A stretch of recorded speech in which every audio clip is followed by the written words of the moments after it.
함께 기도하겠습니다. 주님 감사합니다. 새 아침을 주시고 우리에게 새 날을 주셔서 감사합니다. 주를 바라보며 이 하루도 시작합니다.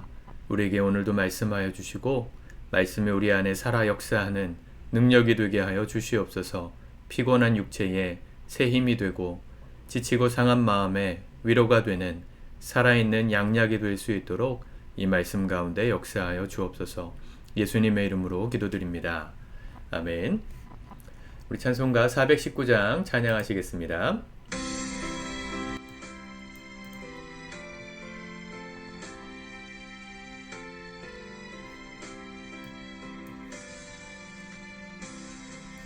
주 날개미 내가 편안히 쉬네. 밤 깊고 비바람 불어쳐도 아버지께서 날 지켜주시니 거기서 평안히 쉬리로다. 주 날개미 평안하다. 그 사랑 끈을 짜니뇨. 주 날개미 내 쉬는 영혼 영원히 거기서 살리.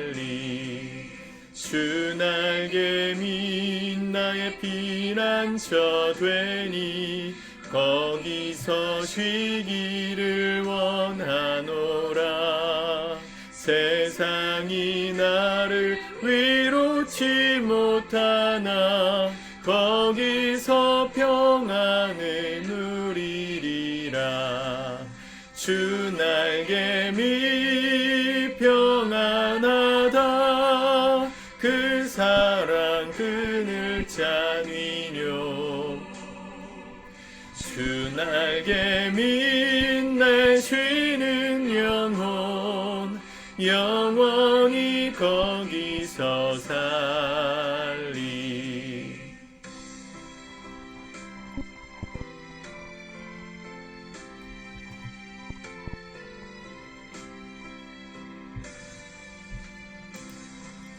주 날개미 참된 기쁨이 있네. 고달픈 세상 길 가는 동안 나 거기 숨어 돌보심을 받고 영원한 안식을 얻으리라. 주 날개미 평안하다. 그 사랑 끈을 짜니뇨. 주 날개미 내 쉬는 영혼 영원히 거기서 살리. 아멘. 오늘 하나님 말씀은 마태복음 21장 말씀입니다. 먼저 읽고 묵상하겠습니다. 21장.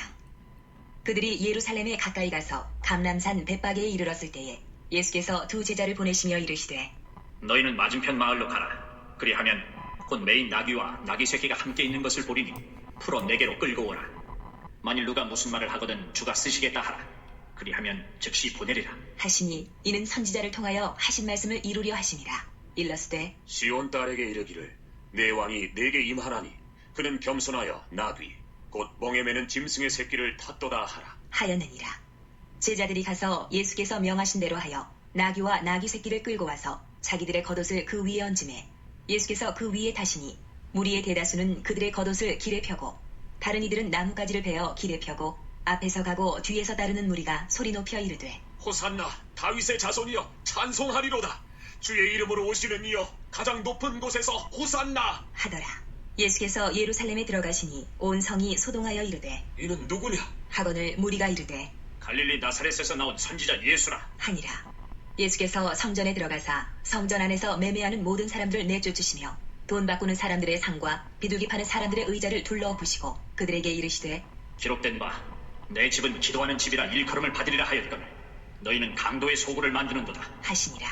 맹인과 저는 자들이 성전에서 예수께 나아오매 고쳐주시니 대제사장들과 서기관들이 예수께서 하시는 이상한 일과 또 성전에서 소리질러 호산나 다윗의 자손이여 하는 어린이들을 보고 노하여 예수께 말하되 그들이 하는 말을 듣느냐? 예수께서 이르시되 그렇다.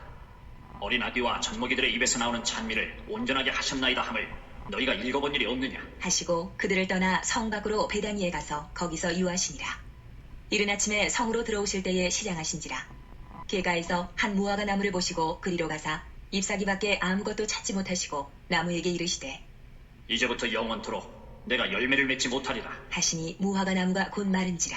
제자들이 보고 이상히 여겨 이르되 무화과 나무가 어찌하여 곧 말랐나이까? 예수께서 대답하여 이르시되 내가 진실로 너희에게 이르노니 만일 너희가 믿음이 있고 의심하지 아니하면 이 무화과 나무에게 된 이런 일만 할 뿐 아니라 이 산더러 들려 바다에 던져지라 하여도 될 것이요 너희가 기도할 때에 무엇이든지 믿고 구하는 것은 다 받으리라. 하시니라.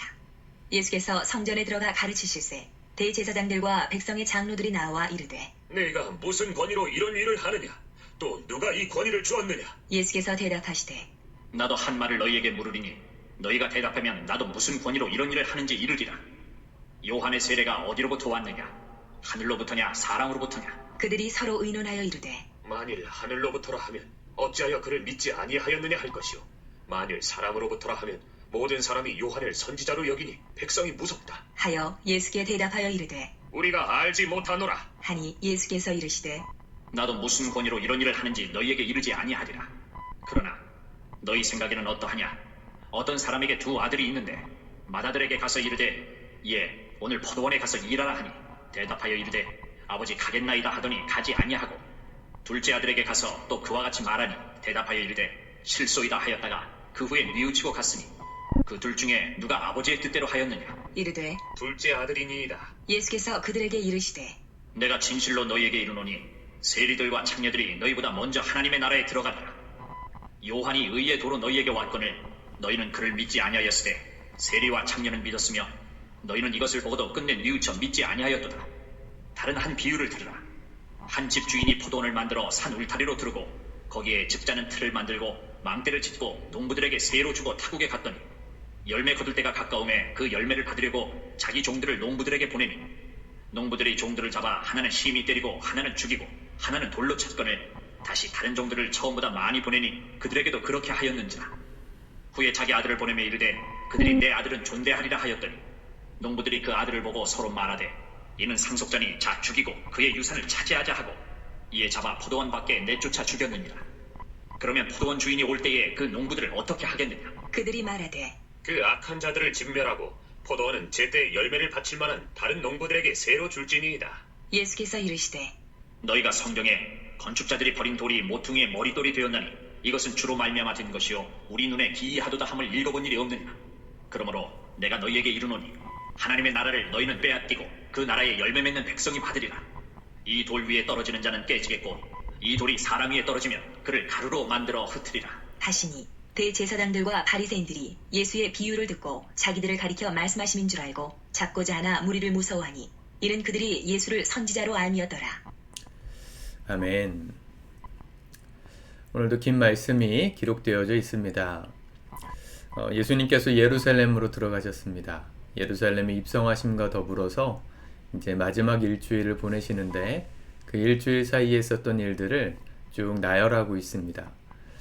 예수님이 예루살렘에 들어가셔서 하셨던 구체적인 또 이렇게 타겟팅했던 대상이 있다면 먼저 택하신 이스라엘 백성들, 그들 중에서도 종교 지도자들에 대한 하나님의 안타까운 마음을 전하는 것이었습니다. 예수님께서 오늘 종교 지도자들을 보실 때 12절에 보면 성전을 깨끗하게 하시는 장면이 나오죠. 하나님께서 이스라엘을 선택하시고 야곱의 12아들을 통해서 12지파 나라를 세우시고 또 그들에게 왕을 세우시고 또 지금 예수님 시대까지 이 나라가 유지되게 하셨단 말이죠. 그 근간에는 하나님을 믿는 이 여호와 신앙, 하나님을 믿는 믿음이 있었습니다. 그리고 그 믿음을 이끄는 종교 지도자들이 나라의 지도자의 역할을 하도록 했죠. 나라가 망했던 이유, 사실은 지도자들이 죄악 때문이었습니다. 열왕기 상하 말씀을 보면 하나님께서 세우신 왕들이 하나님 앞에 범죄하여서 우상을 섬기고 이방 민족을 따랐다. 이 기록과 더불어서 백성들이 고생하는 장면이 나옵니다. 하나님은 지도자들에게 권한을 주셨어요. 권위와 권한, 맡겨주신 거죠. 그들을 통해서 하나님을 잘 믿을 수 있도록 길을 열라고 특권을 주셨습니다. 그런데 왕도 그랬고 제사장, 종교 지도자들도 자신들에게 주신 그 권위를 하나님 앞에서 두려움으로 받지 않고 남용하는 것으로 썼습니다. 그 결과 이스라엘이 이방 민족을 섬기다가 나라가 망해서 식민지살이를 하고 지금도 로마의 속국으로 있는 상태잖아요. 그 모든 이야기들에 오늘 예수님의 핵심 메시지가 담겨 있는 겁니다. 성전을 깨끗하게 하셨다. 그 안에서 예배하고 기도해야 될 그 자리를 이끌어야 될 종교 지도자들이 앞장서서 성전을 장사하는 곳으로 바꿨던 그것을 갈아엎으신 것이고요. 또 23절부터 보면 무슨 권위로 이런 가르침을 이런 일을 하느냐 물을 때 예수님께서 말씀하시죠. 아들이 둘이 있었는데 첫째 아들은 아버지가 시키는 말에 하겠다 그러고 하지 않고 둘째 아들은 하지 않겠다 그랬다가 나중에 어떻게 했어요? 30절에 보면 뉘우치고 그 말에 순종해서 갔다. 이 31절 그 둘 중에 누가 아버지의 뜻대로 한 사람이냐 물으셨을 때 둘째 아들인 걸 당연히 알잖아요. 이 첫째 아들은 누굴 상징합니까? 먼저 말씀을 받은 지도자들을 말했어요. 그들은 겉으로는 종교 지도자들이었습니다. 일주일에 2번씩 금식을 하고 하나님의 말씀을 율법을 토라를 통으로 암송할 만큼 열심히 있었던 종교인들인데 그들은 겉으로는 하나님 말씀대로 살겠다고 말했지만 속으로는 따르지 않고 있었던 첫째 아들이었다는 거죠. 왜 예수님이 이 땅에 오셔서 죄인들과 세리들과 창녀들, 이 둘째 아들 같은 하나님 뜻대로 살지 않겠다고 삶을 거의 포기한 것처럼 살아가고 있는 죄인들과 더불어서 같이 3년 반을 사셨을까요?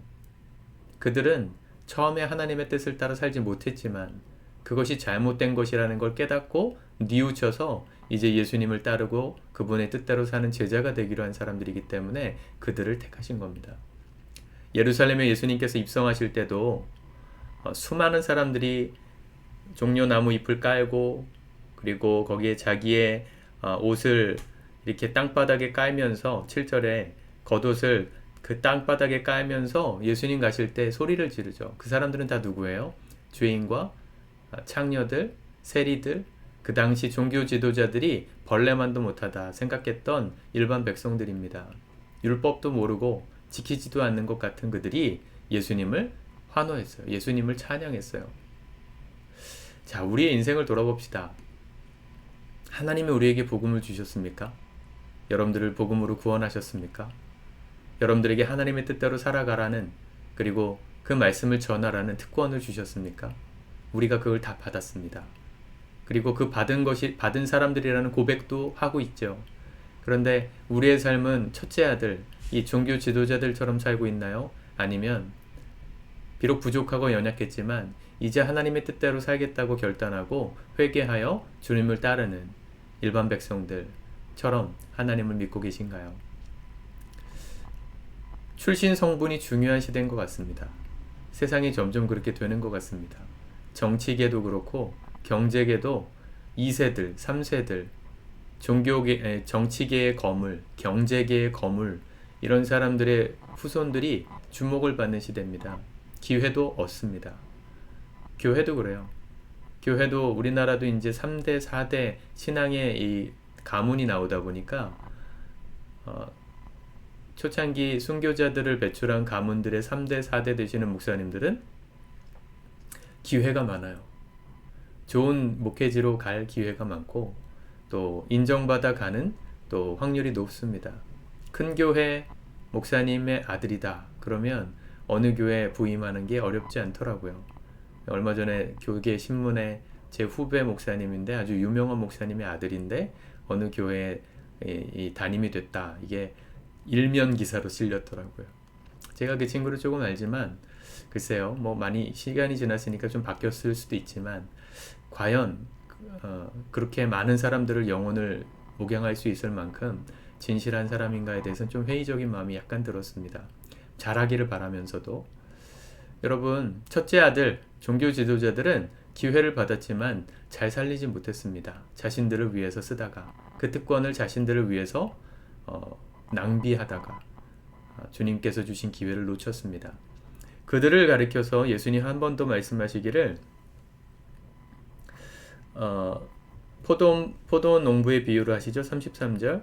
포도원 주인이 포도원 밭을 농부들에게 세를 주고 갔는데 소출을 바치라고 했는데 그 소출을 얻기 위해 보낸 종을 때리고 죽이고 나중엔 아들까지 죽이고 포도원을 가로채려고 했었던 포도원 밭의 농부들, 그들이 유대교 지도자들이었다고 예수님 말씀하셨죠. 마치 그래요. 먼저 하나님의 말씀을 받았는데 그 말씀의 기회를 잘 살리지 못하면 그 말씀의 기회가 누구에게로 넘어갑니까? 다른 농부들에게 가는 거예요. 41절. 그들이 말하되 그 악한 자들을 진멸하고 포도원은 제때에 열매를 바칠 만한 다른 농부들에게 새로 줄지니라. 하나님을 위해서 더 충성 봉사할 수 있는 사람들에게 이 복음의 씨앗이, 복음의 바턴이 넘어가는 것입니다. 이스라엘을 택하셨는데 이스라엘이 예수님을 십자가에 못 박아 죽였어요. 그 복음이 어디로 갔습니까? 교회로 갔죠. 교회, 초대교회를 통하여서 하나님은 유대인이 아니라 이방인 중에서 하나님의 사람들을 부르시고 복음이 전 세계를 돌았어요. 영국으로 갔다가 미국으로 갔다가 우리나라로 복음이 들어와서 우리나라도 놀랍게 부흥했죠. 제가 언젠가 기회가 되면 우리나라 대한민국 건국사 기독교 중심적으로 한번 강의하고 싶은데 우리나라는 놀라운 나라인데 그것을 가능케 했던 원동력이 기독교예요. 사실은 이 나라가 정말 100년도 안 돼서 전쟁의 이 상처를 다 딛고 세계 10대 강국으로 설 수 있었던 것은 하나님의 은혜입니다. 역사를 보면 알 수 있어요.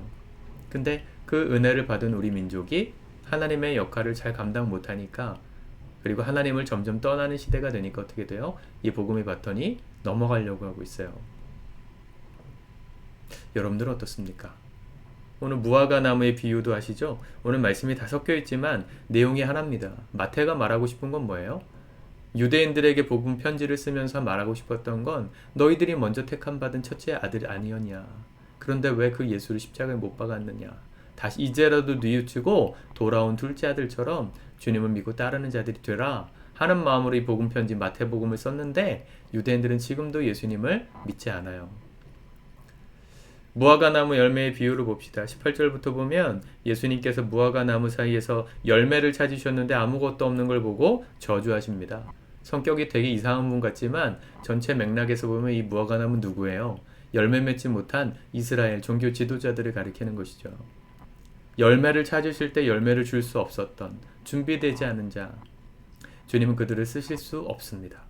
우리 인생이 하루하루 사는 것도 버겁다 싶지만 날마다 주님께서 우리를 사용하실 때 쓰임 받을 수 있을 만큼 준비하는 삶을 사셔야 됩니다. 어떻게 준비할까요? 시간으로 준비하는 것이고 물질로 준비하는 것이고 마음으로 준비하는 거예요. 하루 동안 24시간 동안 하나님 앞에 예배드리는 거 너무 소중하지만 이걸로도 충분하지 않을 수 있어요. 여러분들을 하나님께서 부르셔서 복음의 일꾼으로 사용하시겠다 부르실 때 주님 저는 잠깐 지금 바빠서 지금 해야 되는 일이 있으니까 집도 사야 되고요. 차도 사야 되고요. 취업도 해야 되고요. 내가 할 일 다 하고 난 다음에 다 정리되면 그때 열심히 하겠습니다. 그런 사람은 주님이 열매를 찾으실 때 아무것도 없는 빈 무화과 나무 같은, 그래서 버림받는 다른 농부들에게 그 밭을 주는 불행한 인생이 될 수밖에 없습니다. 오늘 예수님이 예루살렘 입성하실 때 제자들에게 말씀하시죠. 맞은편 마을로 가라. 2절에 거기에 매인 나귀와 나귀 새끼가 있는 것을 보리니 내게로 풀어가지고 오라. 누가 뭐라고 물으면 3절에 주가 쓰시겠다. 그리하면 즉시 보내리라. 주님이 쓰시겠다 할 때 보낼 수 있는 사람, 준비된 사람, 주님을 위하여서 내 시간, 내 물질, 내 모든 정성을 사용할 수 있기 위하여 준비된 사람, 주님은 그 사람을 지금도 부르시고 사용하십니다. 여러분들의 인생이 주님께 그렇게 준비되어서 주님이 쓰시겠다 할 때 아낌없이 쓰임받는 복된 인생들이 되셨으면 좋겠어요. 주님, 조금만 기다려 주세요. 주님, 잠깐만요. 주님, 지금은 아니에요. 라고 말하다가 어느 순간에 기회를 더 이상 주시지 않을 수 있습니다. 저는 항상 그게 두려워요. 목사로서. 저에게 다시 본 교회를 섬길 기회를 주셨는데 이 시간을 나를 위해서 쓰다가 게으르게 쓰다가 잠시 후에 열심히 하겠다고 말하다가 주님께서 기회를 더 이상 주지 않으시면 어떡할까. 늘 그게 두렵고 떨립니다. 우리 부사역자들도 전도사님들도 그런 마음으로 사역하셨으면 좋겠고 교회를 섬기는 모든 리더들, 목자들, 우리 찬양 인도자들, 반주자들, 헌신자들 모두가 내게 기회를 주셨을 때 주가 쓰시겠다 할 때 열매를 드릴 수 있을 준비를 하는 사람들로 우리가 성장해 갔으면 좋겠습니다. 내 인생 하루하루 사는 것도 버겁다. 예, 버겁죠. 근데 성장하셔야 돼요. 파이가 넓어지셔야 돼요. 이 정도는 너끈히 해낼 수 있는 사람들로 우리가 믿음의 근력을 키우셔야 돼요. 근력을 키우려면 운동이 필요하듯 우리 믿음의 근력을 키우려면 시간과 노력이 필요합니다. 말씀을 읽고 예배하고 주님을 배워가고 알아가는 힘을 쓸 때, 시간을 쓸 때, 정성을 쓸 때 주님께서 우리를 놀랍게 사용하신 인생으로 드려질 수 있게 될 것입니다. 여러분들의 인생이 오늘 하루도 주가 쓰시겠다 하는 자리에 아낌없이 쓰임받고 드려지는 열매 풍성한 삶이 되실 수 있기를 축복합니다. 기도합시다. 주님 감사합니다. 주님께서 오늘도 말씀으로 도전하여 주시니 감사합니다. 주님이 쓰시겠다 할 때, 주님 우리 인생의 열매를 찾으실 때 아무것도 준비되지 않은 사람처럼 우리가 무방비로 살지 않도록 도와주옵소서. 영적으로 무디어지고 해이해지고 내게 주신 하나님의 특권만 누리고자 우리가 하나님을 잊고 사는 삶이 되지는 않는지 오늘도 돌아보게 하여 주시고 내 시간과 내가 할 일들을 챙기느라 주의 일은 뒷전으로 생각하고 있었던 마음은 없는지 우리가 겸손히 살펴보아서 주님 내게 주시는 기회가 영원하지 않음을 기억하고 내가 아니더라도 누구를 통해서도 일하실 수 있는 주님이시기에 나에게 기회를 주셨을 때 주님 여기 있습니다. 아낌없이 사용해달라고 우리 인생 드릴 수 있는 귀하고 복된 지혜로운 우리 모두 될 수 있도록 축복하여 주시옵소서. 예수님의 이름으로 기도드립니다. 아멘.